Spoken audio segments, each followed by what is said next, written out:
En este módulo 7 vamos a hablar sobre los resúmenes de evidencias para políticas. El objetivo precisamente es desarrollar un entendimiento común de lo que es un resumen de evidencias para políticas, lo que incluye y cómo puede ser usado.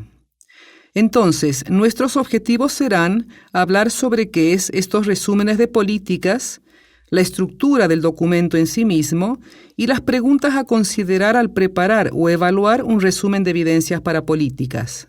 Una herramienta útil para reunir toda la información discutidos en los módulos anteriores acerca del problema de políticas de salud, las opciones que se están considerando y las barreras para la implementación, así como las estrategias para abordar dichas barreras, es lo que se ha llamado un resumen de evidencias para políticas. Los resúmenes de evidencias para políticas representan una aproximación relativamente nueva al empaque de los hallazgos de la investigación dirigidos a tomadores de decisión y a otros grupos de interés.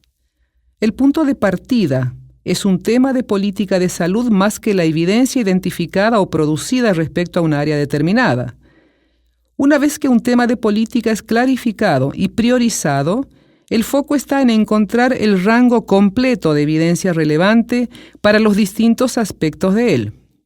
El proceso es realizable o factible si tomamos como punto de partida las revisiones sistemáticas disponibles. Un resumen de evidencias para políticas intenta juntar la evidencia global, revisiones sistemáticas, y la evidencia local disponible respecto a los distintos aspectos de un tema de política en salud. Habitualmente incluye los aspectos o etapas que hemos discutido en módulos anteriores. Un problema de política, resumiendo la mejor evidencia disponible para clarificar el tamaño y naturaleza del problema, una descripción del impacto probable de un número de opciones clave y consideraciones respecto a las potenciales barreras para la implementación de dichas opciones y las estrategias que pueden utilizarse para su abordaje. Además, tiene otros puntos también importantes como es considerar aspectos de equidad, también pensar en qué indicadores podemos presentar para el seguimiento de esa política e informar las brechas de investigación sobre ese tema que estamos abordando. El formato del resumen de evidencias para políticas habitualmente incluye 3 secciones. Una primera página que resume los mensajes clave en un listado. Segundo, un resumen ejecutivo de unas 3 a 5 páginas que describe en forma breve una sinopsis del problema, las opciones de política y las consideraciones de implementación. Y por último, un reporte completo en el que se incluye toda la información recolectada para cada una de las etapas, para el problema, las opciones y las consideraciones de implementación. Y por supuesto, un sector de anexos en donde podemos poner estrategias de búsqueda, tablas de los estudios, evaluación de los estudios de las revisiones sistemáticas, etc. A continuación se presentan algunos ejemplos de resúmenes de evidencia para políticas elaborados por los equipos de BIPNET Américas en algunos países. Detalles más específicos de ellos pueden ser consultados en la página web de BIPNET Américas. Por ejemplo, el equipo de BIPNET Chile elaboró este resumen de evidencias respecto a opciones de política para el financiamiento del tratamiento de enfermedades raras, identificando 3 opciones potencialmente relevantes, pero sin evidencia de revisiones sistemáticas acerca de sus efectos. Entonces es bien interesante mirar un poco este documento para ver cómo se maneja la situación o cómo se elabora una política cuando no tenemos revisiones sistemáticas. Aquí tenemos un ejemplo de otro documento de política que elaboró Brasil para el área de salud perinatal. Y tenemos otro ejemplo de Colombia para el abordaje, por ejemplo, de enfermedades crónicas. Hasta aquí hemos visto algunos ejemplos de documentos de política de la región. Ahora, ¿qué preguntas vamos a considerar en la preparación de un resumen de evidencias para políticas? Son preguntas guías. Estas 6 preguntas pueden utilizarse entonces como guía para la preparación y para su uso, y así como también realizar una evaluación crítica de ellos cuando ya hemos terminado el documento. Sirven como una lista de chequeo para saber si realmente hemos seguido todos los pasos. Entonces, Vamos a ver pregunta por pregunta qué debe contener ese resumen de evidencias para política. La pregunta 1 nos está hablando en el fondo de prioridad y contexto. Si ese resumen de evidencia aborda un tema de política de alta prioridad y si describe el contexto relevante del tema que está siendo tratado. Entonces, este tipo de resumen se distingue de otros tipos de resumen de evidencia por el hecho de que comienzan con una identificación explícita de un tema de política de alta prioridad. En los casos en que un tema ha estado en la agenda de las partes interesadas o por las partes interesadas en estas políticas durante algún tiempo, el resumen de evidencias para políticas puede actuar como una manera de acelerar el proceso. Una segunda característica clave de este tipo de resúmenes es que normalmente son específicos para el contexto. La descripción de las características claves del contexto, como la legislación relevante, los planes estratégicos, aspectos específicos del sistema de salud local, son importantes para preparar el campo de juego entre los lectores del resumen. Si pasamos a la pregunta 2, nos está hablando sobre el problema, las opciones y la implementación. Entonces, el resumen de evidencia está describiendo el problema, los costos, las consecuencias de las opciones para abordar este problema y las consideraciones claves para la implementación. El resumen de evidencias debería describir claramente el problema, las consecuencias, incluyendo los costos, entonces, de las diferentes opciones para abordar estos problemas y las consideraciones claves de implementación de opciones. Esto ya fue detallado en el módulo 3. El problema debiera ser descrito basado en indicadores, comparadores, descripciones alternativas, análisis de la causa del problema y su impacto en grupos específicos de la población, datos de evidencia local y evidencia de investigación de diferentes fuentes. Asimismo, y como fue detallado ya en el módulo 4, las opciones que se están considerando debieran ser descritas en base a marcos conceptuales específicos, beneficios, daños y costos de cada opción, los posibles mecanismos de cómo la opción funcionará y los puntos de vista y experiencias de los diferentes grupos de interés respecto de las opciones. Siguiendo con la pregunta 2, vamos a ver entonces las consideraciones de implementación que debieran ser descritas en base al análisis de barreras de implementación para cada opción, la identificación de las estrategias para su abordaje, los beneficios, daños y costos de cada una de estas estrategias. Y finalmente se sugiere que el resumen de evidencias no concluya con recomendaciones, dado que su objetivo principalmente es la presentación de la evidencia. La pregunta 3 está más dirigida a los métodos que se usaron. La pregunta entonces es si este resumen ha usado métodos sistemáticos y transparentes para identificar, seleccionar y evaluar la evidencia de investigación sintetizada.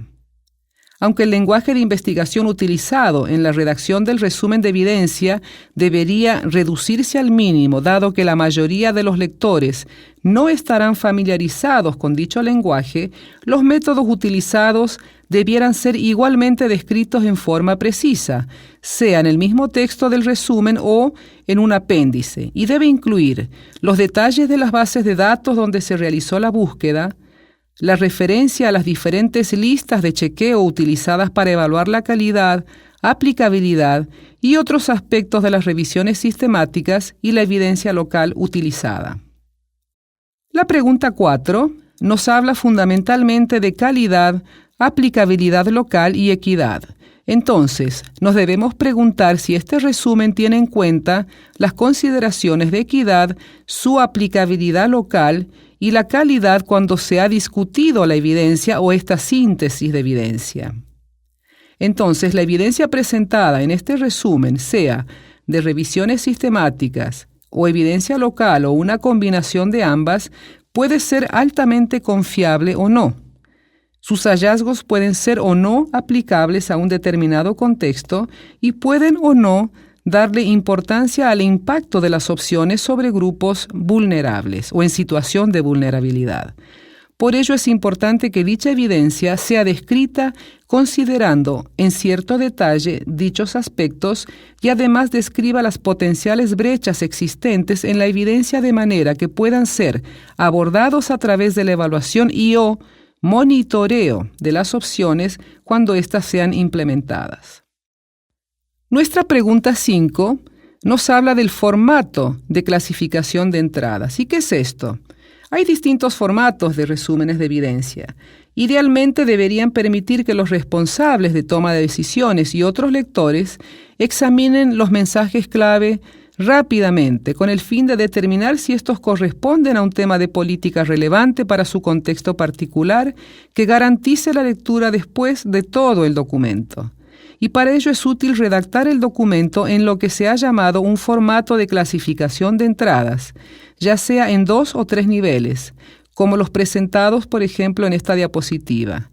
Además, el resumen de evidencias debería incluir un listado de referencias para aquellos, por ejemplo, asesores técnicos de los tomadores de decisión o sus equipos, que requieran información más detallada.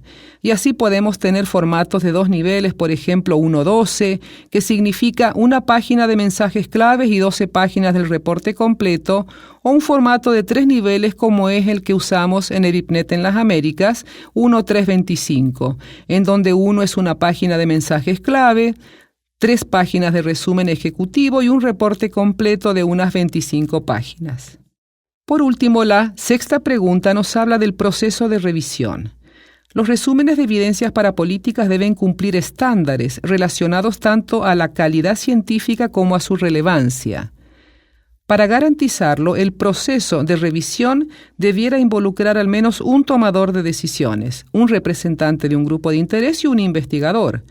Potencialmente podemos distinguir procesos de revisión interna y externa. Este proceso denominado revisión por méritos difiere de un proceso típico de revisión por pares que normalmente solo involucraría a investigadores en el proceso de revisión y por lo tanto estaría centrado principalmente en la calidad científica.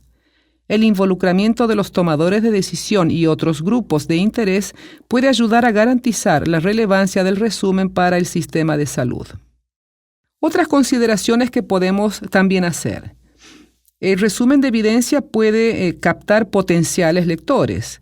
El título del resumen debiera expresarse de una manera que atraiga a los tomadores de decisión y otros grupos de interés en ese tema en particular, por ejemplo, utilizando una pregunta convincente. Debiera incluirse un enunciado explícito acerca de la audiencia a la que está dirigida este resumen. La sección de agradecimientos debiera o podría influir también una lista de autores, sus afiliaciones, así como un listado de quienes financiaron, si es que hubo algún financiamiento, etcétera, etcétera. Junto con mencionar potenciales conflictos de interés institucional o personal también de algunos de los autores. También en esta sección se puede hacer mención a los revisores a menos que deseen permanecer anónimos. ¿Cómo pueden utilizarse los resúmenes de evidencia para políticas? Puede ser utilizado durante su preparación, por ejemplo, en pleno borrador, o una vez que se ha finalizado su elaboración. En cualquier caso, la manera como se lo utilizará debiera ser considerada tempranamente en su proceso de elaboración.